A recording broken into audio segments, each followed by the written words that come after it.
Hello friends and welcome to another video. I think it's Friday, June 15th, but I don't have my phone up here, so don't quote me on that. I never know the date. But today I just kind of wanted to make a video kind of talking about how I'm handling and approaching things during my prep. I guess kind of talking about things I'm doing differently now that I'm prepping versus while I was in my off season or the past 2 years. I guess I know that going forward I'm gonna get a lot of questions about why I'm doing things I'm doing or how I'm doing things, and I don't want to spend a ton of time in every video explaining like why I'm doing stuff the way I'm doing it. And I also think that it's just kind of something important to cover just because there's such a big difference between an off season, a growing phase, even just maintaining and being a fit person, even a lifestyle cut or a pretty drastic cut, because I've done those that aren't preps versus a competition prep. And obviously everything I'm saying is based off of me and my experience. It's not based off of previous competition preps because I don't have any of those to go off of. The last thing I want it to come across like is that if someone else is doing things differently, they're doing it wrong, because that's not the case. This is just based on me. So I just kind of wanted to share that with you and just kind of have a video kind of explaining things that will be changing now that I'm prepping. I'm gonna start off by just kind of explaining how I went about the past 2 years. So my off season as a whole. If you guys are like real OG and have followed my channel for a decently long time, or if you follow me on Instagram, I feel like you guys probably know a lot of this, but the past 2 years I have been getting ready to prep. I've taken them to grow. I knew I had a lot of muscle mass to put on to even be competitive, and hell, I don't even know. I'm like scared when I cut. I'm like, if I look like a string bean, I'm gonna be pissed. But I mean, this is like round 1 of who knows how many, so I'm already like, wow, I should have written stuff down because I already know I'm gonna ramble. I have been very consistent with tracking macros. I track them every single day, given I have pretty much always, besides the few times I've been cutting, had a free meal every week. I've been someone who, if I go on vacation or it's like a friend's birthday or I have people in town, I don't worry about tracking. I just live a bit. That's something where a lot of people do struggle with, being like super neurotic with things, and I've definitely been there in the past. But one thing I've realized is like when you are in an off season or just someone who does fitness for a lifestyle, like it should be something that's a lifestyle that enhances your life and allows you to go do other things. So I've been very strict in regards to hitting my macros. It fits with my life. It's something I genuinely love doing, and I love that it brings me closer to my goals. But it's also something that I realized like I have to live. I have to be a good friend. I have to be a good family member. I have to have some fun. I'm 23 years old. So I've definitely been a little bit lenient when it was appropriate to be lenient. I've trained usually 5 days. I had some times where I was training 4 days a week. I've always pretty much trained 5 days, no cardio. I did usually take my rest days when I had a really busy day in other areas. So I always took 2 rest days a week, but it wasn't like, oh, Wednesday and Saturday are my rest day. It was just kind of like, let's see what my week looks like. Now that I'm prepping, obviously things are a little different. Just, this is super broad, but obviously I don't have free meals. I'm probably not going to be eating out much. I think there's stuff that's super, super easy to track, like sashimi or bringing a scale to Chipotle and stuff like that. But for me, I really don't, because I gave myself that time and freedom in my off season, I really don't feel a need to do that. And for me, I'm not someone who it's like, oh, I'm just gonna eat out and estimate and it's close enough like until I'm 6 weeks out or something like that, or 7 weeks out. For me, I'm just gonna be consistent the whole damn time and do everything I possibly can in my power to bring my best, which who knows what that'll be when I step on stage in 16 weeks. For me, that means making my food, weighing it all out to the gram, not estimating things, eating things that work really well with my digestion, and not being like, oh, I really feel like eating that, like I know it doesn't really do, I don't really do well with it, but like whatever, or whatnot. I guess to go into more specifics, so during my off season, there were things that I tracked but didn't necessarily weigh out to the gram. And while I'm prepping, I'm obviously being a lot stricter with that. So for example, I've always tracked my vegetables. I'm a firm believer that like, if you don't track them, like they have carbs, right? So even me who, when my food's super high, I'm only eating like 2 or 3 servings of vegetables a day. But if I'm not tracking that, that's like 10 to 15 extra carbs, you know? So I would always plug vegetables in, whether that's like a serving of broccoli or 100 grams of zucchini. I've weighed it out enough times to know what that looks like. But if I'm 10 grams off, it's not really gonna matter. So during my off season, I tracked but did not weigh my vegetables, if that makes sense. So like, if I had broccoli tracked for dinner, I would just pour some damn broccoli in the pan and be like, that's 85 grams, right? With some days at 100 and some days at 70, probably, but like, it doesn't really matter. Other foods that were like that were like my coffee creamer. I track like 2 servings, but I never weighed it out because it was like, I know I've put creamer in my coffee many times. I know what that looks like. I'm not gonna put my coffee cup on my food scale and weigh it out. Cashew milk. I just track a serving. If it's a serving and a half, who freaking cares? It's like a gram of fat. Even like the whipped cream I put on my dessert. Things like that. Sugar-free ketchup. I track that stuff, but I'm not gonna weigh it out because it's like 2 carbs. It's freaking ridiculous, in my opinion. Now, does it, like someone could argue it takes 2 seconds to do it, but like for me, it's just, no. So I didn't do that during my off season. I probably won't ever during my off season. I am weighing out like all my vegetables, all my cashew milk, all my coffee creamer, whatever. I will say at Starbucks when I go, I don't bring my food scale, but yeah, I track like 3 tablespoons and I know I do not have that much. So, but everything else I like weigh out, just because I know for me, if I don't, it will, when I'm hungry, a serving of broccoli can turn into like 3.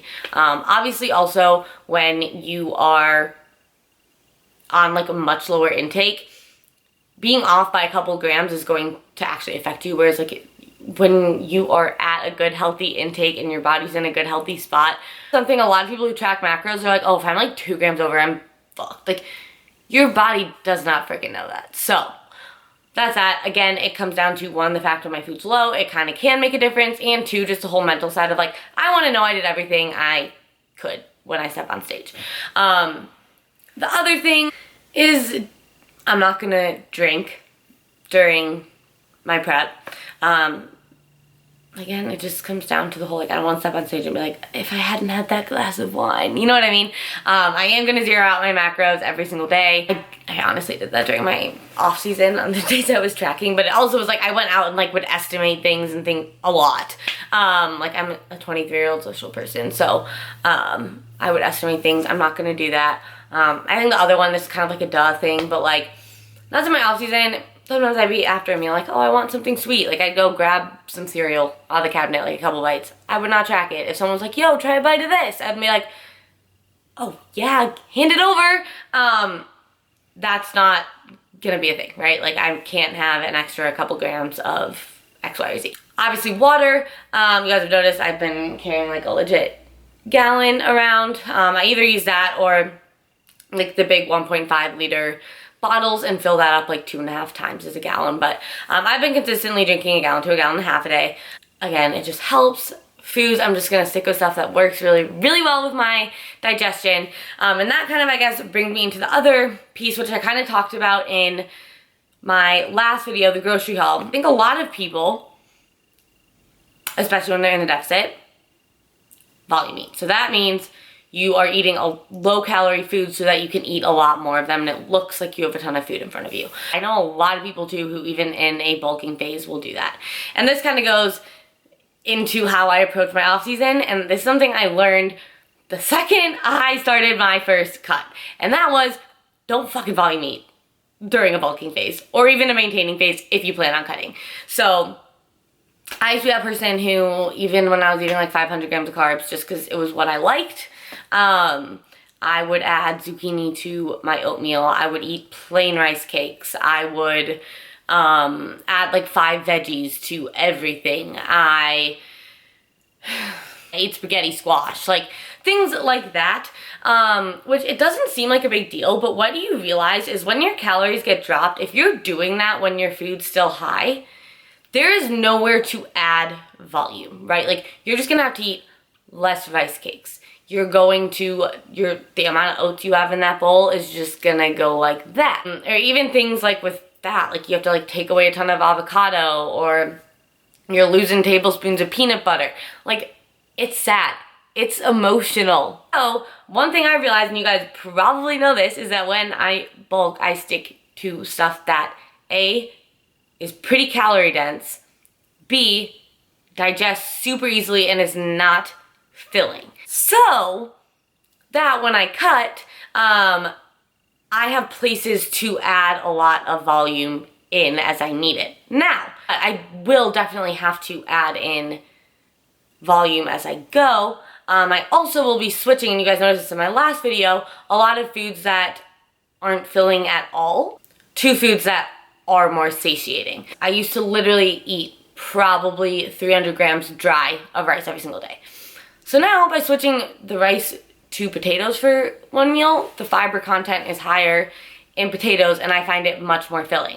During my bulking phase, I ate a lot of really fatty meat. Like, my staples were like 80-20 beef, chicken thigh, which is just a fatty version of chicken, salmon. Literally, my fat got dropped from 100 grams to 70 grams. The only thing I switched is using 96.4 beef and chicken breast. Literally 30 grams of fat. So it's like, I don't really notice a difference. I also use a lot of oil when I'm bulking because, again, you just take away the oil and like you don't really notice it. So right now my carbs are at 250, which, yeah, it's a lot lower than like 580 or whatever the height of my bulk was. A lot lower than 420 where I was before prep started. But I'm really not struggling hunger-wise. I definitely I'm like, oh, this is what it feels like to be really hungry. But I'm not super hungry. And my first instinct is I'm used to having these massive, massive bowls of food in front of me. And so, yeah, I have to eat a little bit, like, less rice. I'm not, whatever.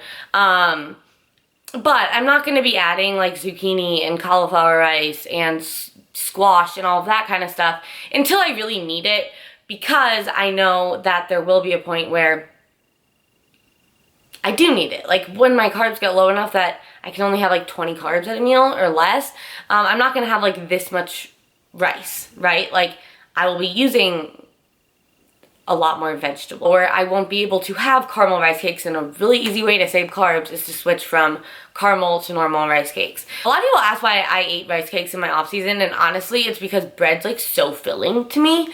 Rice cakes, like, I could eat like 5 bags and feel nothing. So that's why I ate those. If I can fit three caramel rice cakes in, I fit 3 caramel rice cakes in. When I can't, I'll just go to normal, and that literally will save me like a good chunk of carbs right there.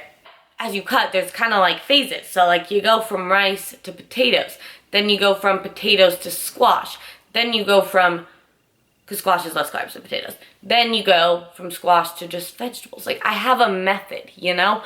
So I have the appetite of a 300-pound man. I could eat like massive bowls of food, but it sucks when you're cutting and the amount of food in front of you is just going like that, you know?